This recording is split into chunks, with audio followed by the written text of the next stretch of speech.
दोस्तों, आज मैं आप लोगों को एक राजा की कहानी सुनाऊंगी जिसने पत्थर की मूर्ति के साथ विवाह किया।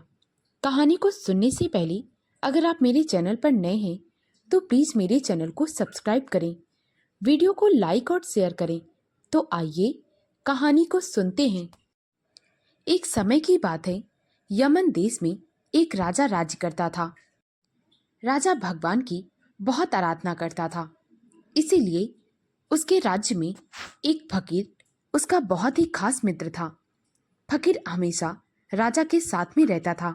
अगर राजा को कभी भी किसी भी चीज की जरूरत पड़ती थी, फकीर तुरंत ही वहां पर हाजिर हो जाता था। वैसे तो राजा में सब कुछ अच्छा था, परंतु उसकी एक आदत बहुत खराब थी। अगर वह किसी खूबसूरत लड़की को देख लेता तो वह उसे अपने महल में लेकर आता और बिना विवाह के ही उसके साथ संबंध बनाना पसंद करता। फकीर को यह बात अच्छी नहीं लगती थी। अक्सर उसने राजा को इस बारे में बहुत समझाया। वह कहता कि अगर आपको लड़कियां पसंद आती हैं तो आप उनसे विवाह कर लो, परंतु बिना विवाह के संबंध बनाना यह बिल्कुल अच्छा नहीं है। राजा फकीर की यह बात बिल्कुल नहीं मानता था। फकीर राजा का बहुत अच्छा दोस्त था, परंतु उसने कभी भी राजा से कुछ भी नहीं लिया। वह एक छोटी सी झोपड़ी में अपनी पत्नी और अपने बेटे के साथ रहता था। एक दिन बहुत तेज तूफान आया, उसमें फकीर की झोपड़ी उड़ गई। सुबह जब राजा के पास फकीर जा रहा था तो उसकी पत्नी गुस्से में कहने लगी, तुम्हें तो बस राजा के पास जाने से फुर्सत नहीं, हमारी झोपड़ी उड़ गई है। मैं और मेरा बच्चा कहाँ रहेंगे? तुम तो राजा के पास ही अपना समय निकाल देते हो। और राजा अगर वो तुम्हारा अच्छा मित्र होता तो क्या वो तुम्हारे लिए एक घर का प्रबंध नहीं करवाता? यह सारी बातें राजा का एक मंत्री सुन रहा था। मंत्री ने जाकर सारी बातें राजा को बता दी। जब वह फकीर राजा के महल पहुंचा तो राजा ने फकीर से कहा, सुनो मित्र, मैंने तुम्हारे लिए एक महल का प्रबंध करवा दिया है और उस महल में कुछ नौकर रहेंगे जो तुम्हारी सेवा करेंगे। इस पर फकीर कहने लगा, हे राजन, मैंने आपके साथ दोस्ती इसलिए नहीं की कि मुझे राजमहल का ऐसो आराम चाहिए। मैंने आपसे निस्वार्थ भाव से मित्रता की है। और रही बात मेरी झोपड़ी की, तो मैंने दूसरी झोपड़ी का प्रबंध करवा दिया है। फकीर ने राजा से कुछ भी लेने को मना कर दिया। एक दिन फकीर और राजा शिकार पर जा रहे थे। तब राजा ने फकीर से कहा, तुम घोड़े पर बैठ जाओ, पैदल क्यों चल रहे हो? फकीर कहने लगा, नहीं राजन, मैं पैदल ही ठीक हूँ। इसी तरह दोनों बातें करते करते एक जंगल में पहुंच गए। उस समय राजा को बड़ी प्यास लग रही थी। राजा ने फकीर से कहा, मित्र, मुझे प्यास लग रही है, यहाँ कहीं पानी का प्रबंध हो सकता है?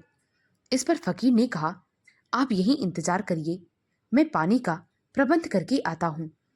फकीर इधर उधर ढूंढते ढूंढते एक तालाब के किनारे पहुंचा। उस समय फकीर को भी प्यास लग रही थी। उसने सोचा कि क्यों ना मैं पानी पी लेता हूँ, उसके बाद राजा को यहाँ पर लेकर आ जाता हूँ। लेकिन फिर वह पानी पीने जा ही रहा था, तभी वह सोचने लगा, पहले राजा पानी पी ले, उसके बाद ही मैं पीऊं, यही उचित रहेगा। वह फकीर जैसे ही राजा की तरफ मुड़ा, उसकी नजर तालाब के किनारे एक पत्थर पर गई। वह पत्थर देखने में बहुत चमकदार लग रहा था।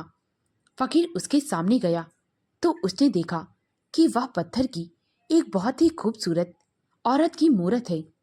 ऐसा लग रहा था अगर उसमें जान आ जाए तो वह जीवित हो जाए। फकीर राजा की आदत जानता था। वह सोचने लगा, अगर इस मूर्ति पर राजा की नजर पड़ी तो वह इसके साथ भी संबंध बनाने के लिए इसे महल जरूर ले जाएगा, क्योंकि राजा की यह आदत कभी नहीं सुधरने वाली।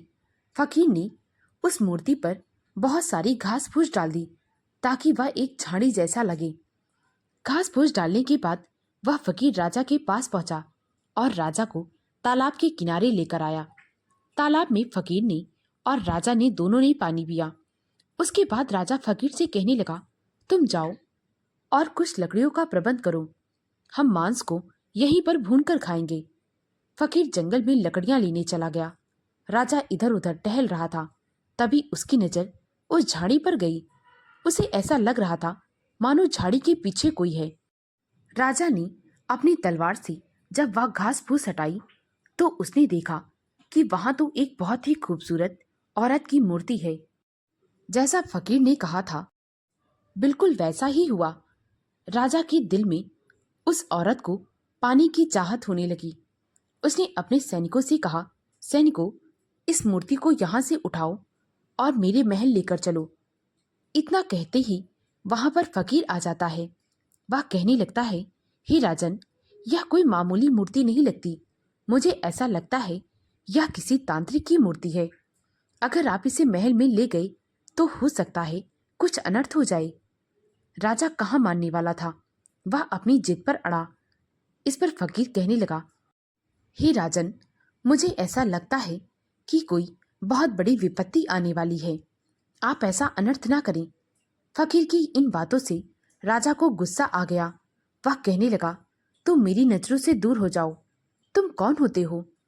कभी अपनी हालत देखी है और मुझे राय देने चले? आज पहली बार एक पत्थर की मूर्ति के लिए राजा ने अपने सबसे अच्छे मित्र को भी ठुकरा दिया। उसने अपने सैनिकों से कहा कि इस फटीचर को मेरे सामने से उठाओ और बाहर फेंक दो। सैनिकों ने फकीर को ले जाकर दूर फेंक दिया। राजा ने अपने सैनिकों को आदेश दिया कि इस मूर्ति को उखाड़ो। राजा के सैनिकों ने जैसे ही उस मूर्ति को हटाया, मूर्ति से बहुत तेज प्रकाश निकला। प्रकाश के निकलते ही बहुत तेज तूफान आने लगा। इतना तेज तूफान आया, उसके साथ भूकंप भी आया। राजा और उसके सभी मंत्री जमीन में धंस गए। तभी अचानक से एक बहुत भयंकर दिखने वाला आदमी राजा के सामने आया और वो राजा से कहने लगा, हे दुष्ट, तूने बहुत बड़ा अनर्थ किया है। तूने मेरी देवी को उसकी जगह से हटाया है। हम जिसकी आराधना करते हैं, आज तूने उसका अपमान किया है। अब आज मैं तेरा सिर अपनी देवी को चढ़ाऊंगा। राजा बहुत डर गया। उसे अपने मित्र फकीर की याद आई। राजा कहने लगा, तुम्हारी हिम्मत कैसे हुई? तुम जानते हो कि मैं कौन हूं? मैं इस राज्य का राजा हूं। यह सुनकर वह आदमी कहने लगा, तब तो और भी अच्छी बात है। अगर राजा की बलि मेरी देवी को चढ़ेगी तो वह और प्रसन्न हो जाएगी। जब राजा ने देखा कि वह आदमी डरने का नाम नहीं ले रहा तो राजा खुद घबराने लगा और वह फकीर को याद करने लगा। तभी वहां पर फकीर आ गया और वो उस आदमी से कहने लगा, क्या तुम्हें खुदा का डर नहीं? तुम एक बेजान पत्थर की मूर्ति को इंसानों की बलि देते हो। क्या तुम्हें बेगुनाहों को मारने में जरा सा भी शर्म नहीं आती? क्या तुम्हारे हाथ कांपते नहीं हैं? तुम इतना घिनौना अपराध करते हो। वह आदमी कहने लगा, तू कौन है? मैं तुझे भी नहीं छोड़ूंगा। इस पर फकीर कहने लगा, तू मुझे क्या मारेगा? जब तक मेरा खुदा मेरे साथ है, मेरा कोई कुछ भी नहीं बिगाड़ सकता। फकीर भगवान से प्रार्थना करने लगा। वो कहने लगा, हे खुदा, मैंने पूरा जीवन तेरी आराधना की है।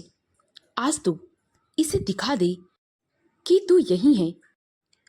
फकीर यह सब कुछ कह ही रहा था, तभी अचानक से आसमान में बिजली कड़की और देखते ही देखते उस मूर्ति में जान आ गई। वह मूर्ति चलने लगी। अब वह जीती जागती औरत बन चुकी थी। उस औरत ने फकीर से कहा, तुम्हारी प्रार्थना रंग लाई। तुम्हारी खुदा ने मेरे में जान डाल दी है।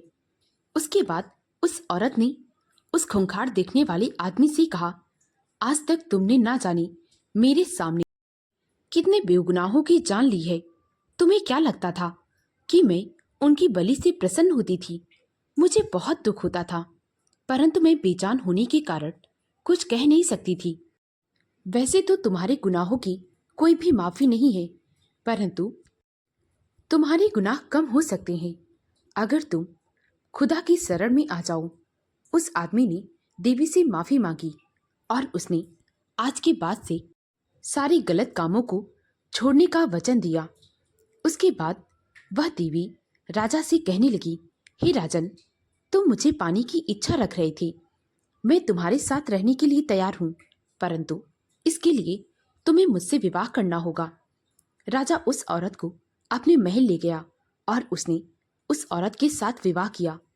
अब सभी बड़े ही प्यार के साथ खुशी खुशी रहने लगे थे। राजा और फकीर की दोस्ती की मिसालें सभी लोग देते थे। दोस्तों, अगर यह कहानी आपको अच्छी लगी हो तो प्लीज़ मेरे वीडियो को लाइक और शेयर करें। मुझे ज़्यादा से ज़्यादा सपोर्ट करें ताकि मैं आप लोगों के लिए और भी अच्छी अच्छी कहानियाँ ला सकूं। कहानी को पूरा सुनने के लिए बहुत बहुत धन्यवाद।